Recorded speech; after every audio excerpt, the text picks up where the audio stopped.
ప్రభు అయిన యేసుక్రీస్తు నామములో మీకు శుభములు. ఈరోజు దేవుడు దయచేసిన వాగ్దానం కీర్తనల 11వ అధ్యాయం 7వ వచనం. యెహోవా నీతిమంతుడు, ఆయన నీతిని ప్రేమించువాడు యథార్థవంతులు ఆయన ముఖ దర్శనము చేసెదరు. కాబట్టి దేవుని బిడ్డలారా, ఈ లోకము నీతిమంతులని తెలివి తక్కువ వాడిగా, అవినీతి పరులను తెలివి గలవాడిగా చూస్తున్నది. కానీ దేవుడు సెలవిస్తున్నాడు, నీతిమంతుడు ధన్యులు, పరలోక రాజ్యము వారిది అని సెలవిచ్చి ఉన్నాడు.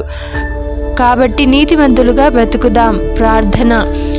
దేవా, మీకు స్తోత్రములు చెల్లించుకుంటున్నా తండ్రి. మరి ఒక దినమును మాకు ఇచ్చి నడిపిస్తున్నందుకు మీకు వందనములు ప్రభువా. మాకు ఆయుష్ను బలమును దయచేసి మా పనులంతటిలో మీరు తోడై ఉన్నందుకు మీకు వందనములు చెల్లించుకుంటున్నాము తండ్రి. పరిశుద్ధుడ ప్రభువా, ఈ వాగ్దానం మా జీవితంలో నెరవేరాలని కోరుకుంటున్నాము ప్రభువా. మీరే సహాయం దయచేయండి. మేము నీతిమంతులుగా ఉండుటకు మీరే మాకు మార్గము సరళము చేయమని, ఈ ప్రార్థన ఆలకించమని నజరేయుడైన యేసుక్రీస్తు అతి పరిశుద్ధ నామంలో వేడుకొంచున్నాం మా పరమ తండ్రి. ఆమెన్. మీకేమైనా ప్రార్థన అవసరత ఉన్న ఎడల కామెంట్ రూపంలో తెలియచేయండి.